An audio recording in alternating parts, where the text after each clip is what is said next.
Amerika Syarikat dikatakan telah campur tangan terhadap isu yang berlaku di antara Indonesia dan juga Papua. Dan juga dikatakan Amerika Syarikat membuat satu cara untuk satukan sekutu di Papua. Adakah ini benar, guys? Hello guys, bismillahirrahmanirrahim. Assalamualaikum warahmatullahi wabarakatuh. Allahumma salli ala sayyidina Muhammad wa ala ali sayyidina Muhammad. Guys, selamat datang ke Musa Channel. Ini adalah channel YouTube aku, Musa bin Muhammadirin Channel. Kepada subscriber, kepada viewer di luar sana yang baru sahaja termasuk Musa Channel, jangan lupa guys untuk memberi sokongan kalian kepada channel ini. Just tekan button subscribe, like dan komen di bahagian komentar di bawah. Dan kepada subscriber, kepada viewer-viewer di luar sana yang selama ini telah pun memberi sokongan kepada Musa Channel, dan juga kepada subscriber yang sedang menonton video ini, aku sentiasa mendoakan agar kalian semua dipermudahkan segala urusan, dibukakan pintu-pintu rezeki, dihindarkan, dijauhkan daripada segala malapetaka dan juga dihindarkan daripada segala fitnah akhir zaman, guys. Amin amin ya rabbal alamin. Guys, seperti biasa, hari ini kita akan buat sedikit lagi video reaction di channel Bagi-Bagi. Dan kalau kita zoom kepada judul utama yang kita akan react hari ini, di mana dikatakan, awas guys, di mana Amerika Syarikat telah campur tangan isu yang berlaku di antara Indonesia dan juga Papua. Dan dikatakan juga Amerika Syarikat gunakan cara untuk satukan sekutu untuk Papua. Adakah ini benar? Jom kita semak dulu video ini. Seperti biasa di ujung nanti baru kita akan bagi sedikit kita punya respon mengenai Amerika Syarikat, guys. Apa-apa pun kita semak dulu video ini. Hari ini sangat bersejarah. Hari ini dunia akan tahu bahwa persatuan, kesatuan sudah terjadi. Di luar dari ini berarti adalah musuh daripada bangsa Papua. Ingat itu. Itu tidak kita tegaskan secara berulang-ulang, kita menjadi lupa, kita menjadi tidak ingat. Saya hanya ingin mengingatkan saja, apalagi TNI, apalagi Polri, yang saya pandang sebagai perekat yang bisa mempersatukan. Dunia saat ini diterpa krisis pangan, krisis energi, dan krisis finansial. Perang Rusia-Ukraina semakin memperparah keadaan. Situasi geopolitik dunia secara umum penuh dengan ketidakpastian dan semakin memanas. Dalam menghadapi situasi tersebut, TNI Angkatan Udara sebagai bagian tidak terpisahkan dari Tentara Nasional Indonesia harus selalu beradaptasi dan bersiap dengan berbagai kemungkinan skenario. TNI Angkatan Udara harus selalu siap menjadi garda terdepan dalam menghadapi yang mengancam bangsa. Awas fraksi Biden, AS gunakan cara licik untuk Papua bisa lepas dari Indonesia.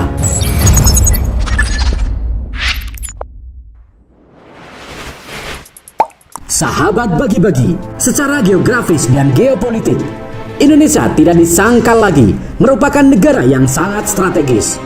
Selain letaknya di garis khatulistiwa, Indonesia pun dikaruniai sumber daya alam yang sangat kaya. Tapi di balik keberuntungan ini juga dapat menciptakan ancaman. Sebagai Panglima Panen Terong di ladang, Mimin juga memiliki pandangan dan kekhawatiran yang sama. Ancaman tersebut menjadi sulit ditentukan berdasarkan wilayah dan geografisnya akibat kemajuan teknologi, komunikasi, sebaran komunikasi, dan manusia, sehingga sulit dikendalikan. Ancaman kedaulatan negara dengan cara baru ini dikenal dengan proxy war atau perang proksi. Perang ini berupa konfrontasi antar dua kekuatan besar dengan menggunakan pemain pengganti untuk menghindari konfrontasi langsung. Alasannya untuk mengurangi konflik yang beresiko menghasilkan kehancuran fatal. Pelaku utamanya pun biasanya lebih suka menggunakan pihak ketiga sebagai pemain pengganti. Misalnya, negara-negara kecil seperti KKB Papua yang sukanya membuat keresahan kematian rakyat kita yang tidak tahu apa-apa.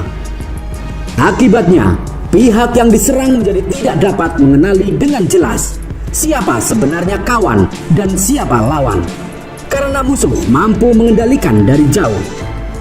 Kabarnya, proxy war telah berlangsung di Indonesia melalui berbagai bentuk, seperti gerakan separatis dan isu SARA dalam kehidupan berbangsa dan bernegara. Berdasarkan berbagai peristiwa yang terjadi di Indonesia belakangan ini, dapatkah kita memperkirakan siapa atau negara mana sebenarnya yang memiliki potensi tengah melakukan perang diam-diam pada Indonesia. Sahabat bagi-bagi, sudah sejak lama Presiden Indonesia pertama menyadari bahwa kekayaan alam negeri ini akan mampu membuat negara lain iri. Akibatnya, kekuatan tersebut bisa berubah menjadi kelemahan. Sebab akibat kekayaan dan posisi geopolitik yang strategis, Indonesia kerap menjadi target proksi atau diam-diam menginvasi Indonesia. Walau Indonesia tergabung dalam negara non-blok dan perang dingin telah berakhir, namun dua kekuatan di dunia, dalam hal ini AS berserta sekutunya, serta Tiongkok dan Rusia, masih terus membayangi. Kedua kekuatan ini bisa dibilang sebagai bahaya laten yang bisa menjadi musuh proksi bagi Indonesia. Selain itu, Indonesia juga dikelilingi negara-negara yang kerap mengancam teritori dan kedaulatan bangsa seperti Australia, Filipina, dan Malaysia. Belajar dari kasus Timor Timur, konflik Papua kemungkinan besar dibayangi oleh kekuatan Australia. Masalah HAM dan referendum juga merupakan isu yang dipakai agar Papua lepas dari Indonesia. Memanasnya konflik di Papua belakangan ini juga sangat mungkin berhubungan dengan upaya pemerintah yang memaksa Freeport melakukan divestasi saham 51%. Melalui kelompok separatis, AS berupaya membuat kekacauan agar pemerintah Indonesia tunduk dan membatalkan peraturan tersebut. Negara-negara pemberi pinjaman serta pendonor terbesar seperti Jepang, Singapura, Prancis, Jerman, Korea Selatan, dan Tiongkok punya peluang besar memberi tekanan pada kebijakan Indonesia, termasuk negara-negara yang tergabung dalam Bank Dunia. Di luar itu, kelompok radikal juga sangat mungkin menjadi musuh proksi Indonesia. ISIS bahkan telah terbukti menggunakan jaringan sporadisnya untuk melakukan tindakan radikal dan terorisme di Indonesia. Banyaknya ujaran-ujaran kebencian di media sosial juga merupakan indikasi adanya oknum yang sengaja ingin memecah belah bangsa untuk menangkal serangan proksi yang datang dengan menggunakan kekuatan hard power. Kekuatan militer dan posisi tawar Indonesia masih dapat dikatakan cukup menguntungkan. Namun tidak begitu bila serangan yang dilakukan melalui soft power, di mana kondisi ekonomi dan teknologi informasi Indonesia masih termasuk lemah. Sahabat bagi-bagi, bersyukurlah karena saat ini Indonesia terkenal sebagai negara dengan hacker terkuat di dunia. Sehingga walaupun Menteri Koordinator Politik Hukum dan Keamanan Wiranto mengatakan Indonesia mendapat jutaan serangan cyber setiap bulannya, masih dapat ditangkal bersama, baik oleh Departemen Pertahanan maupun pihak swasta. Kirim saja orang-orang kita seperti Jamet dari Madura 1.000 orang untuk tinggal di luar negeri yang sekiranya menjadi ancaman bagi kita. Pasti Mimin yakin orang-orang sana akan tertular dari orang-orang kita. Maka dari itu, Indonesia wajib kuat untuk bisa melakukan kerjasama yang menguntungkan negara ini. Lihat saja ke depannya, bila Indonesia kuat, tidak butuh waktu lama negara ini akan percaya karena kita kaya. Wahai Sang Garuda, saatnya kau buang kupu-kupu yang mengganggu. Dan engkau wahai pemuda, saatnya mengambil dunia. Terjadilah perkasa, bukan lagi jadi remaja yang manja. Kita ini Garuda Indonesia yang siap menerkam sang naga. Merdekalah Indonesia seutuhnya, merdeka. Hurra!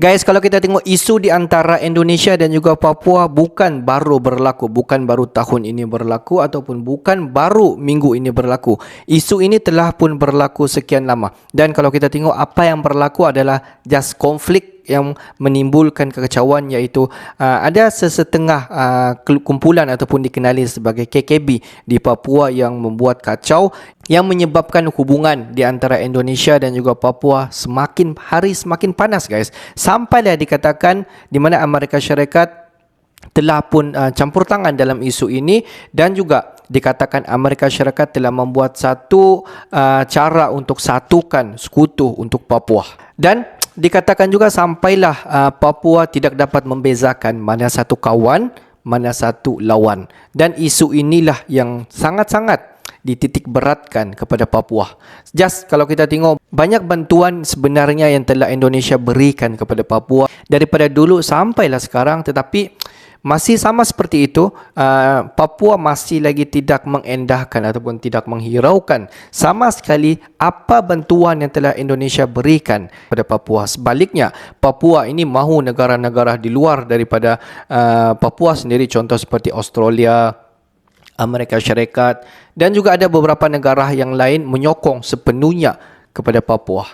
Dan kalau kita tengok beberapa bulan yang lepas, di mana ada kumpulan KKB di Papua telah menghantar satu surat meminta dukungan ataupun meminta sokongan daripada Australia, Selandia Baru, dan juga baru-baru ini meminta sokongan sepenuhnya daripada Amerika Syarikat, dan juga disisikan kepada semua presiden-presiden negara untuk memohon pertolongan ataupun memohon bantuan apa yang telah Indonesia lakukan kepada di Papua. Dan ada certain pihak yang menyatakan banyak sekali yang sekarang ni berlaku adalah proxy war ataupun proxy peperangan yang bakal Indonesia hadapi.